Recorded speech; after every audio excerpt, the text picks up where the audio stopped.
As has become tradition, I open each Heartbeat episode with, hello, my name is Chris Hartwell, and welcome to the Heartbeat, the place where I talk about just a few of the things that make this little guy tick. Today, I'm going to be talking about, and fill in the blank with whatever television show or film that I'm discussing from that day. And guys, I'm really not lying. I really do love film and television, and they do, to a certain degree, bring some form of joy and life to my existence. So therefore, it makes it absolutely worth it, the time that it requires to view a film, to write about it, to shoot something of me talking about it, and then to edit that and put that online for you guys. It makes it absolutely worth it to do all of those things and take the time that it takes to do them. I will say, though, as awesome as film is, and as intellectually stimulating and as emotionally exciting and enthralling as it might be, they really do completely pale in comparison to what, or who, I will be talking about today. So, since that is a true statement, I thought it only fitting that I do take some time to talk about the woman that makes this little guy tick. Yes, today we are going to be talking about Marla Bustad. Join me, won't you?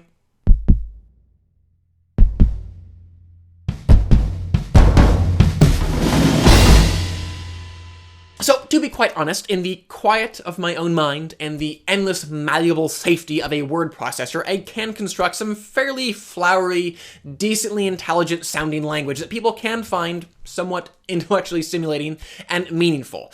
But sometimes, if it's so perfectly put together, it sometimes undercuts the truth of what you're trying to communicate. So let me just strip all that back for a second. Let me just remove all the floweriness and all the posturing and just state clearly and concisely, Marla Bustad is awesome.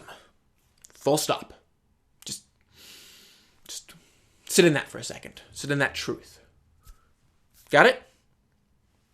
Good. Because now it's time for some fun. Because at the end of the day, though, like I said, Marla is plainly and clearly and factually awesome, there is also something explosively brilliant and epically cinematic about this girl. First off, is her borderline insane willingness to enter into the hard places of life, and willingness doesn't even necessarily do it justice. She actively seeks out those who are in pain and those who are in need. So, do you have cancer? Here she is. Are your children ill?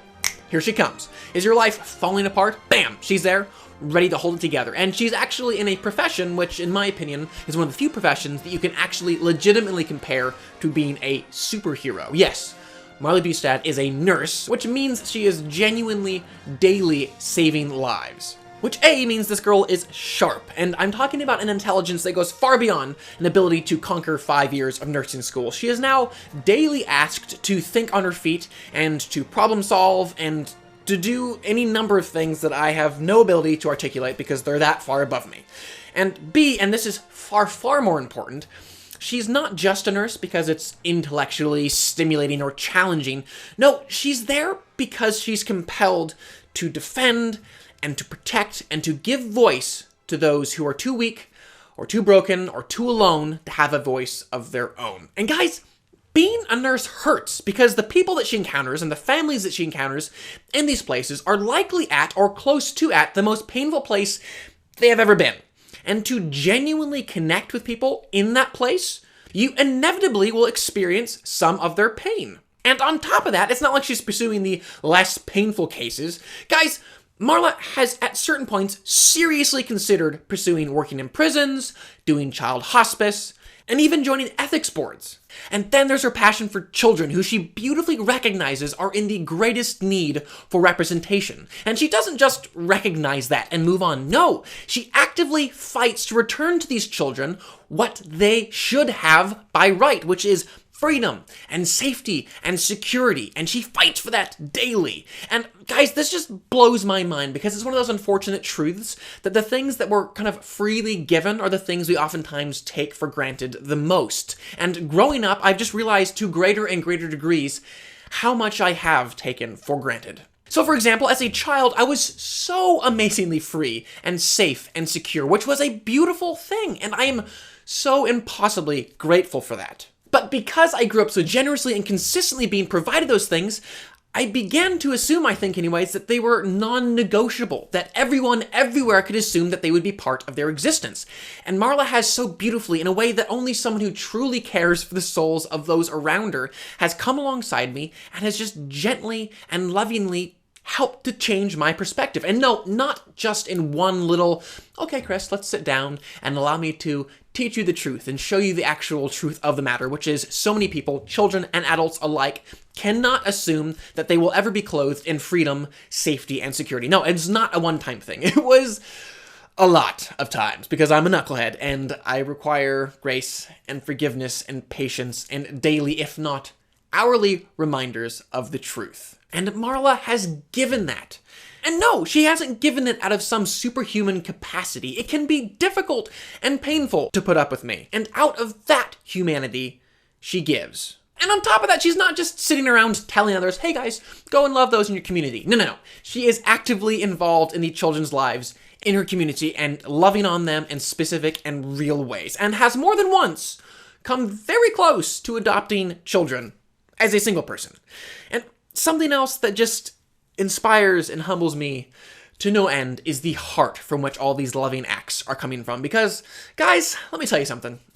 You want to find a guy who can act very lovingly and who can just rock at not rocking the boat and who can really easily make people's lives happy and carefree and joyous while also being the most selfish person in the room.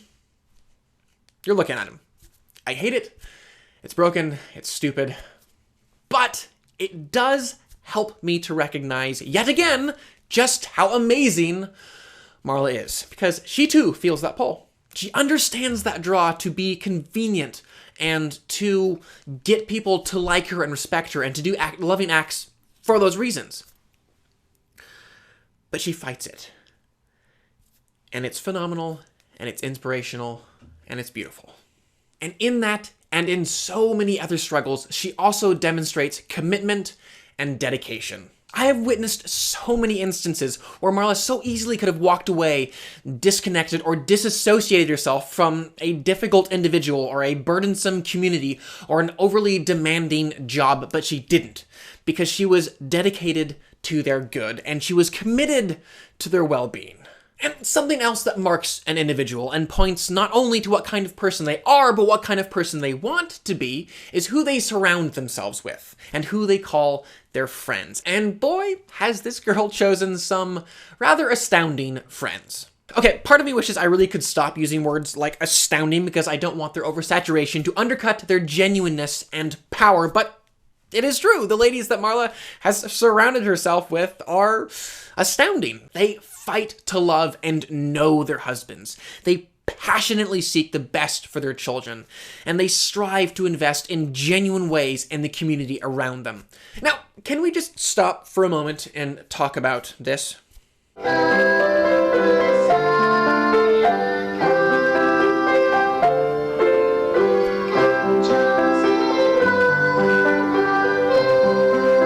Keep it going.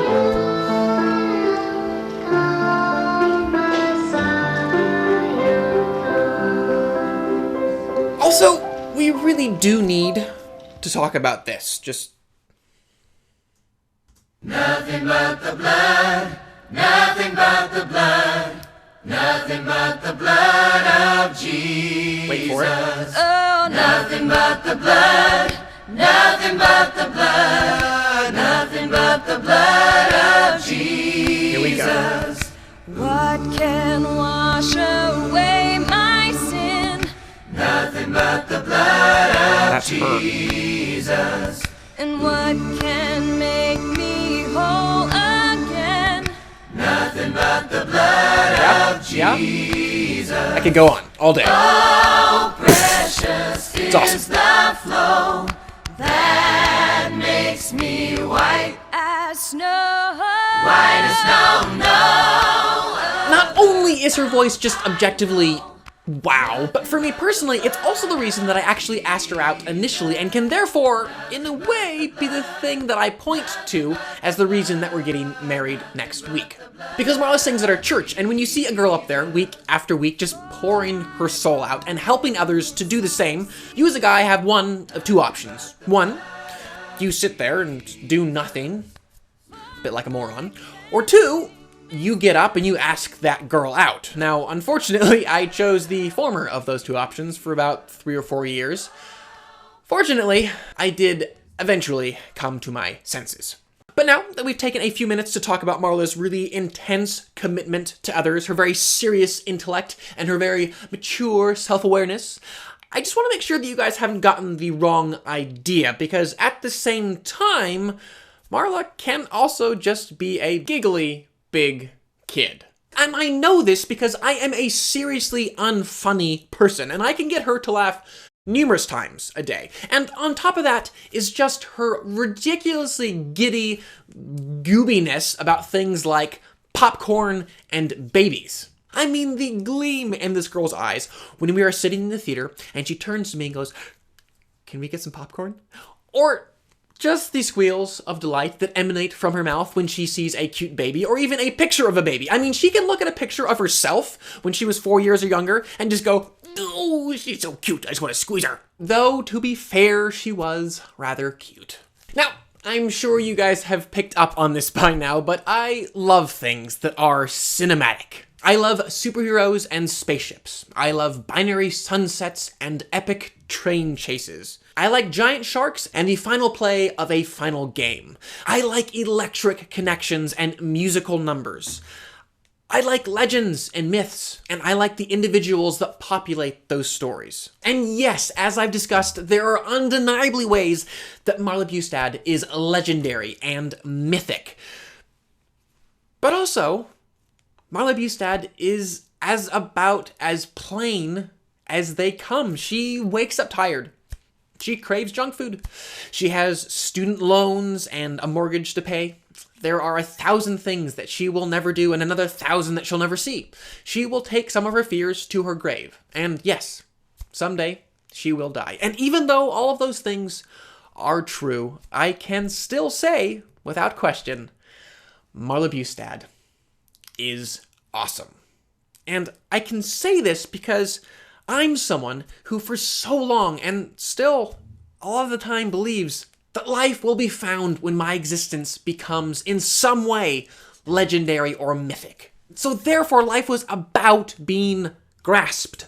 Life was about moving towards something specific. Life was about something that would someday happen to me when I got to a specific place. And Marla, I can be so very insecure about who I am and where I'm going. I can be so overcome so often by the lies that life is about getting to those binary sunsets or finding victory in those epic battles. But when I stop, when I really, really stop and just take a breath, and I realize that I didn't need John Williams or Howard Shore to underscore our first kiss. I didn't need that epic poppy field to be the setting for our engagement. And I don't need to get somewhere, to be someone for life to start. And I see that when I look at you. And it's just helped me to realize that I do know where I'm going. And that life is about, in this moment right now, putting one foot in front of the other, to and for him. And in doing so, life becomes meaningful. This moment becomes life. And you've helped me to see that. And thank you. And I'm so thankful that you have. And I am so thankful that you will continue to do so until death do us part. That's all I got. Now, the rest of you friends who are watching this, take a moment now. For Marla, comment below. What do you love about her? Why is she so phenomenal to you? Comment below, speak the truth, build her up, love her because she deserves it and then some. That's all I got to say, guys. Thank you for being my friend. Thank you for being Marla's friend. Until next time, though, I'm Chris Hartwell. This is The Heartbeat. Thank you for joining me.